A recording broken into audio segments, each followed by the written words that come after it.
No dia a dia, as pessoas fazem uso da linguagem para estabelecer comunicação formal ou informal entre si. Essa linguagem formal caracteriza-se por ser a linguagem que obedece à gramática e aos padrões da língua. É uma linguagem organizada e cuidada. Já a linguagem informal caracteriza-se por conter expressões utilizadas na linguagem oral, de forma descontraída, sem preocupação de obedecer às normas gramaticais. É uma linguagem mais livre e espontânea. Essa linguagem acontece no lar, na escola, na igreja, no trabalho, no trânsito, nos meios de comunicação. Para tal, valem-se de diferentes textos que circulam socialmente, como o e-mail, o telefonema, o bilhete, a receita médica, a bula de remédio, o talão de água, as placas de trânsito, as letras de música, as propagandas, as notícias, a correspondência comercial, dentre tantos outros, que o filósofo russo Bakhtin denomina de gêneros textuais ou gêneros discursivos. Nós podemos perceber assim que o trabalho com o texto na sala de aula não pode limitar-se à narração, descrição e dissertação, pois essa tipologia baseia-se unicamente na organização textual. Não são práticas discutidas na sociedade, ou seja, não são práticas sociodiscursivas, elas não se realizam como formas comuns de enunciados usados nas situações reais de comunicação. Os jornais e as revistas são compostos de uma grande variedade de gêneros e, para melhor compreender a especificidade e a funcionalidade de diferentes textos que circulam na sociedade, nós propomos, através de uma sequência didática, o estudo dos seguintes gêneros jornalísticos: a notícia, a reportagem, a entrevista e o artigo de opinião. Nesse vídeo aqui, você vai compreender mais um pouco sobre o artigo de opinião. Acompanhe na sequência a leitura de um texto sobre os refugiados que chegam de um país ao outro e como esses países devem se comportar com relação a esses estrangeiros que chegam ao nosso país. Você vai ler um artigo de opinião de Leonardo Sakamoto sobre o que ele acha dessa chegada dos estrangeiros aos outros países. Antes da leitura, eu gostaria que você acompanhasse uma pequena reportagem que foi exibida na Rede Globo, narrando sobre a chegada de venezuelanos ao Brasil. Acompanhe e, na seguida, a leitura do texto de Leonardo Sakamoto. O número de imigrantes venezuelanos que atravessaram ontem a fronteira com o Brasil quase triplicou. É madrugada e as ruas viram um dormitório de quem não tem onde ficar em Pacaraima. Eles são venezuelanos que fogem da crise na Venezuela. A Carmen deixou o país para trás, menos a barraca. Agora este é o único refúgio dela e dos parentes. Aos 53 anos, a cabeleireira quer conseguir trabalho no Brasil e assim alimentar a família que ficou na Venezuela. Mas ela ainda aguarda a esperança de um dia poder voltar. Nas primeiras horas de hoje, centenas de venezuelanos, entre adultos, idosos e crianças, chegaram à fronteira com o Brasil. Eles querem refúgio ou residência temporária e, assim, ter o direito a documentos brasileiros. O pedido é feito no posto de triagem da Operação Acolhida, coordenada pelo Exército Brasileiro. Só ontem, 848 imigrantes entraram no Brasil passando por Roraima. Eles chegaram a pé por trilhas clandestinas. O número de venezuelanos que entraram no Brasil num único dia é o maior desde que a fronteira foi fechada há pouco mais de 2 meses. A Diosmira viajou 2 dias de ônibus e de carona. Ela conta que se sente aliviada de chegar ao Brasil, mesmo sem saber para onde ir. E acredita, vai conseguir um emprego, ter uma melhora, uma solução para ter uma casa no Brasil e assim poder trazer os filhos. Buscar uma solução, tendo uma residência para trazer a meus filhos. Bom, então vamos lá. Você acompanhou agora aí a reportagem da Globo, né, sobre os venezuelanos, né? A chegada de alguns venezuelanos ao Brasil. Então agora vocês vão acompanhar a leitura do texto do Leonardo Sakamoto, que faz uma defesa de que os países deveriam abrigar essas pessoas que chegam de outros países. O título do texto chama Tá com dó do refugiado? Leva para casa. O texto foi publicado no dia 8/9/2015. Então vamos lá. Tá com dó? Leva para casa. É uma daquelas frases icônicas através das quais consegue-se avaliar se o interlocutor merece respeito ou um abraço forte e solidário. É utilizada por pessoas com síndrome de pombo enxadrista. Faz sujeira no tabuleiro, joga ignorando regras mínimas de sociabilidade e sai voando, cantando vitória, normalmente diante do clamor para políticas voltadas àquela gente pobre, parda, perdida ou violada que habita as frestas das grandes cidades. É só falar da necessidade de políticas específicas que garantam qualidade de vida para esse pessoal, mas, ao mesmo tempo, respeitem seu direito de ir e vir e ocupar o espaço público que o povo vira bicho, ou melhor, vira pombo. Este tema não é novo por aqui, mas vi que a frase passou a ser usada diante da última crise de refugiados na Europa.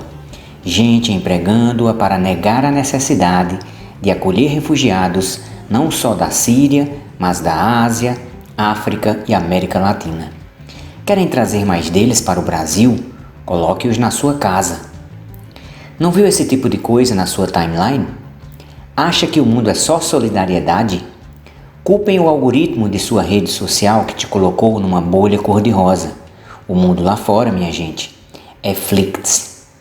Tanto na Europa quanto por aqui, ações individuais ajudam a mitigar o impacto inicial dos refugiados, garantindo apoio a quem perdeu tudo. E é ótimo que seja assim. Mas eles devem ser alvo principalmente de uma política pública, com intervenção direta do Estado, única instituição com tamanho e legitimidade para garantir uma ação nacional, transnacional e de escala. Porque isso também inclui a garantia de autonomia econômica e social às famílias. Quem acha que o Estado é um simples entrave e não a forma que construímos para impedir que nos devoremos, tem dificuldade de entender que o acolhimento de refugiados e imigrantes não é caridade individual, mas sim a efetivação de compromissos assumidos internacionalmente por um povo. Ao mesmo tempo, o Estado é responsável por aprovar o mais rápido possível a nova lei brasileira de imigração que facilita a acolhida de estrangeiros de locais com instabilidade, guerras, violações a direitos humanos.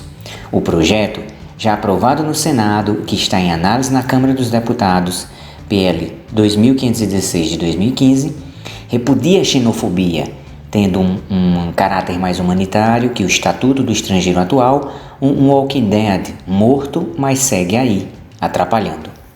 Não é a panaceia para todos os problemas, mas um passo importante.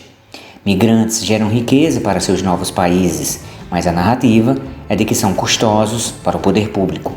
Prova de que uma mentira contada 1000 vezes vira verdade. Tenho dó é desse povo que tem medo de tudo e acha que a vida é uma selva, do nós contra eles. Pessoal que pensa assim, na boa, sua vida deve ser ruim demais. Então esse foi o texto do Leonardo Sakamoto, né, que faz uma defesa dos refugiados, né, dos estrangeiros que chegam aos países e que deveriam ser, segundo ele, acolhidos.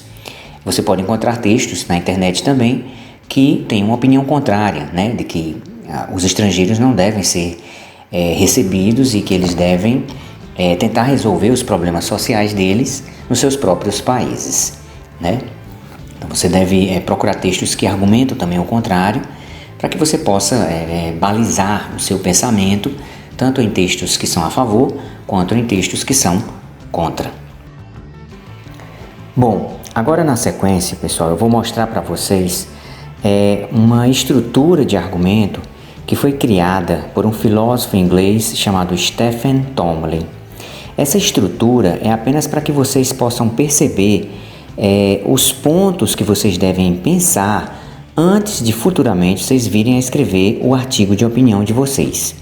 Então eu peço a vocês que se tranquilizem, tentem compreender o máximo possível esses pontos que eu vou detalhar agora na sequência, e depois que eu detalhar esses pontos, nós vamos fazer a leitura de um outro artigo de opinião para reforçar ainda mais todas essas características que um artigo de opinião precisa ter, certo? Então prestem atenção, se possível escrevam esse esquema no caderno, procurem pensar sobre ele até chegar o momento em que vocês vão realmente parar para escrever um artigo de opinião, certo? Mas até lá relaxem, vão absorvendo conhecimento, a gente vai fazendo leituras de artigos de opinião para que vocês possam ir formando o conhecimento necessário para que vocês possam escrever os próprios artigos de opinião de vocês, tá ok? Então vamos lá.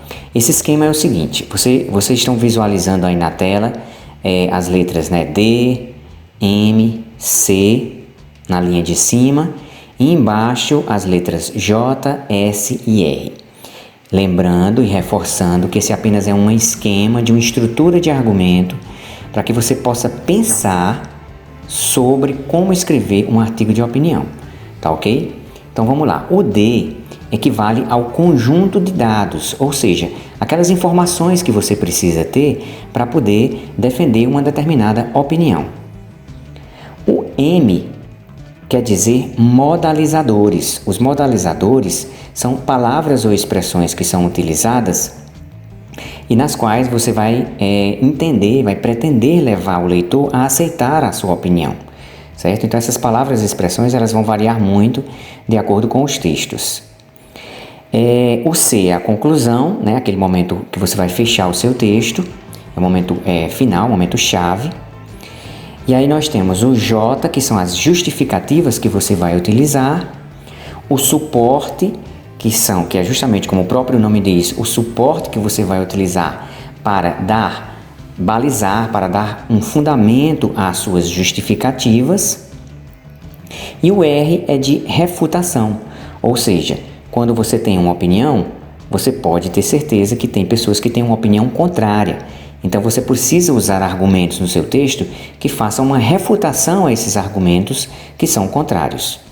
Os textos de artigo de opinião, eles têm introdução, desenvolvimento e conclusão igual aos demais textos. Na introdução, você vai usar um dado inicial, né, um fato inicial, uma informação inicial para dar início ao seu argumento. No corpo do texto, você vai fazer, logicamente, o desenvolvimento e para fechar esse texto, você vai usar, logicamente, a conclusão. Então, na sequência, a gente vai fazer a leitura de um texto, certo? De um artigo de opinião de um jornalista chamado Léo Lince. Ele vai fazer no texto dele, o título do texto chama-se Em Defesa do Voto Obrigatório, então ele vai fazer no corpo do texto dele a defesa do porquê as pessoas devem ser obrigadas a votar. Não sei se você sabe, mas aqui no Brasil só é obrigatório votar quem tem 18 anos. E essa obrigação vai até os 70. Ou seja, é facultativo o voto entre os 16 e os 17 anos e depois dos 70. Quando você completa 16 anos, você pode tirar o título e você já pode votar, mas não é obrigatório, certo? Da mesma coisa com 17 anos. A obrigação só começa quando você completa 18. E da mesma forma, quem passou dos 70 anos não tem mais obrigação de votar, só vota se quiser. Então, nesse texto, o Léo Lince vai fazer uma defesa do voto obrigatório. Vocês sabem também que em países como, por exemplo, os Estados Unidos, o voto é facultativo, ou seja, só vota se quiser. Então, na leitura do texto, eu vou destacar algum desses pontos que nós vimos nesse esquema agora há pouco, para ir aos poucos clareando na mente de vocês esses pontos que são necessários para escrever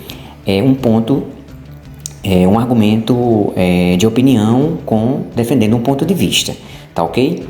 Então vamos lá, vamos fazer a leitura do texto. Bom, então vamos lá, certo?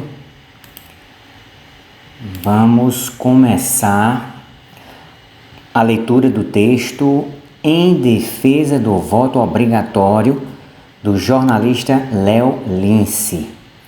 Esse texto fez parte da Olimpíada, de um dos textos selecionados para a oficina da Olimpíada de Língua Portuguesa do 8º ano, quando o assunto era artigo de opinião, tá ok? Então, eu vou fazer aqui a leitura a partir do texto destacado, já com alguns pontos destacados, lá da oficina da Olimpíada de Língua Portuguesa, tá ok? Esse texto você pode encontrar aqui nessa página, certo? O Correio da Cidadania, em defesa do voto obrigatório, certo? Esse aqui é o link para o texto. Eu vou deixar esses links nas descrições do vídeo aí embaixo para quem quiser fazer a leitura na internet, e vou fazer a leitura aqui dessa página dos materiais da Olimpíada de Língua Portuguesa, tá ok? Então vamos lá, vocês estão vendo aí, ó, Em Defesa do Voto Obrigatório, tá aí o título destacado. Quem é que assina esse texto? O Léo Lince, tá aí. O veículo que foi divulgado o texto e quando foi, né? Foi veiculado pelo Correio da Cidadania na data de 29 de maio de 2015. Então vamos lá. Existe no senso comum um mal-estar em relação ao voto obrigatório. Toda obrigação incomoda. Este fato indiscutível favorece os defensores do voto facultativo, que ademais apresentam sua proposta como expressão da postura libertária e como fator de desmonte de algumas distorções que de fato existem em nosso sistema eleitoral. Então, nesse primeiro parágrafo, vocês vão observar os dados que o autor utiliza para dar uma introdução ao argumento dele, certo? Então, vocês vão ver aqui, ó, que os dados ou as informações vão estar destacados de azul, o suporte que ele usa para todas as justificativas vão estar destacados de cor laranja, os modalizadores de cor vermelha e a conclusão de cor roxa, tá ok? Então, vamos lá. O texto tem 9 parágrafos. O primeiro é a introdução, no qual ele vai colocar um dado principal, uma informação principal para a abertura do argumento dele. Tá ok? E do parágrafo 2 ao 8, você vai ter um desenvolvimento seguido de diversas justificativas. E essas justificativas que ele vai dando para defender a opinião dele são também reforçadas com diversos suportes. Tá ok? E no decorrer do texto também você vai ver esses modalizadores, ou seja, essas palavras e expressões que ele usa para reforçar o argumento dele. Então, vamos continuar com a leitura, certo? Então, no primeiro parágrafo aqui a gente tem um mal-estar em relação ao voto obrigatório, toda obrigação incomoda. Então, ele já começa aí usando essas informações, usando esses dados, e aí utiliza algumas expressões aqui, este fato indiscutível favorece os defensores do voto facultativo, algumas distorções que de fato existem em nosso sistema eleitoral. Ele já vai utilizando também palavras modalizadoras, né, para reforçar a opinião dele, tá ok? Vamos para a sequência. O segundo parágrafo diz o seguinte: o curral eleitoral e a compra de votos seriam distorções eliminadas pela simples presença do voto facultativo. Falso. Na República Velha, o voto era facultativo e os currais proliferavam. O voto obrigatório foi implantado na década de 30 e os currais continuam a operar até hoje. Ou seja, sendo obrigatório ou facultativo, o voto pode se tornar mercadoria. Aqui a gente tem mais um conjunto de palavras, de expressões, para reforçar a opinião dele. Na sequência, a coerção que encurrala eleitores é de outra natureza e tem a ver com o peso do poder econômico. O quadro atual, marcado pelo desencanto com a política e pela descrença no voto como instrumento de mudança, elementos que favorecem a cristalização do poder de quem já está por cima, também joga água no moinho dos que defendem o voto facultativo. Aqui ele usa novamente um suporte para reforçar as justificativas que ele vinha colocando no início aqui do texto dele, tá ok? Vamos para a sequência. Terceiro parágrafo, tá ok? Apresentado como uma vitória da liberdade, o voto facultativo se recobre com as feições sedutoras da rebeldia. Desobrigado de votar, o indivíduo ficaria mais livre ao deixar de perder aquele pedaço do dia em que, de 2 em 2 anos, comparece na sessão eleitoral. Falsa conquista, baseada em perigoso conceito de liberdade individual que pode comprometer a realização do princípio republicano da soberania popular. O voto, para os que defendem sua obrigatoriedade, além de um direito duramente conquistado, deve ser considerado um dever, sem o exercício do qual aquele direito se descaracteriza ou se perde. A liberdade e a democracia não são meros meios, são fins cuja permanência depende da eterna vigilância e do trabalho continuado de seus defensores. Logo, quem vive numa comunidade política não pode estar desobrigado de opinar sobre seus rumos. Aqui, novamente, ele tenta dar suporte às justificativas que ele vinha colocando. E ele vai sempre utilizando aqui palavras e expressões para sempre estar reforçando a opinião dele. Essa é uma ideia que vem de longe, dos tempos da Revolução Francesa, ancorada em formulação de Jean-Jacques Rousseau. Segundo ele, o cidadão só pode ser o soberano da política se ao mesmo tempo for escravo do processo que constitui a vontade geral, ou seja, o poder político só emanará do povo se o povo participar da política. Nada contra a desobediência civil ou demais formas de protesto político que vão além do momento eleitoral. A insatisfação contestatória, aliás, também pode se expressar no voto nulo, cuja tecla deveria constar na máquina de votar. O voto facultativo desloca o eixo da questão. Com ele, o direito de votar e o de não votar ficam inscritos em pé de igualdade no corpo legal. Uma parte do eleitorado deixará voluntariamente de opinar sobre a constituição do poder político.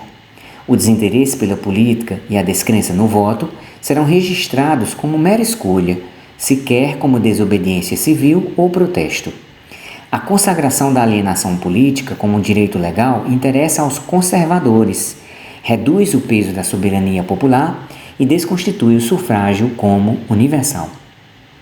Ganha com a mudança quem deseja o povo como maioria silenciosa, gigante adormecido, aglomerado de consumidores, nunca como titular soberano e organizado do poder político. Nos Estados Unidos, onde o voto é facultativo, a abstenção eleitoral é enorme e tende a se perpetuar, ao longo do tempo, nos mesmos grupos sociais e étnicos, especialmente entre os discriminados socialmente. A redução da universalidade do sufrágio se expressa como exclusão social e elemento efetivo de cristalização do poder nas mãos da classe política. No quadro brasileiro atual, o voto facultativo é uma das faces, a mais simpática, da investida conservadora. O estado mínimo da macroeconomia neoliberal demanda para o seu bom funcionamento a teoria da representação mínima, encolher o tamanho do eleitorado com o voto facultativo, reduzir o número de partidos com a cláusula de barreira, eliminar parte dos votos válidos com o distrital majoritário. Querem reduzir a participação política, eliminar partidos e esterilizar o voto da oposição contestadora. Para o cidadão ativo, que além de votar se organiza para garantir os direitos civis, políticos e sociais, o enfoque deve ser inteiramente outro. A liberdade de não ir votar é uma armadilha. O tempo dedicado ao acompanhamento continuado da política não deve se representar como restritivo da liberdade individual. Pelo contrário, é compromisso livre com a democracia participativa, indispensável ao exercício pleno de todas as liberdades, inclusive as individuais. E agora ele conclui dizendo, para que o sufrágio continue universal, para que todo o poder emane do povo e não dos donos do poder econômico, o voto além de um direito, deve conservar a sua condição de uma inarredável dever civil. Bom, então, pessoal, além de todas essas informações que vocês viram nesse texto, né, desses 2 textos que vocês leram juntamente comigo, né, para quem assistiu o vídeo até aqui, eu peço para vocês apenas mais uma leitura, certo? Durante essa semana, eu gostaria que vocês apenas vissem e revissem esse vídeo, né? Já é um vídeo com quase meia hora de duração. Então, eu agradeço aos alunos que assistiram o vídeo até aqui, certo? Que estão tentando compreender esse conteúdo. E eu peço apenas que vocês façam a leitura de um outro artigo de opinião que tem no livro de vocês, entre as páginas 216 e 217, certo? Façam a leitura desse artigo de opinião, tentem observar a introdução, o desenvolvimento, a conclusão, tentem observar quais foram as justificativas que o autor usou nesse texto do livro, né, cujo título é Uma Resposta Global aos Refugiados. Então, dê uma lida nesse texto, procurem olhar qual foi o suporte que o autor usou para as suas justificativas, procurem localizar quais foram as palavras e expressões que ele usou para modalizar o texto dele. Enfim, tentem exercitar aquilo que vocês estudaram e observaram aqui nesse vídeo, tá ok? Um abraço a todos, estudem, leiam bastante, se esforcem e até o próximo vídeo.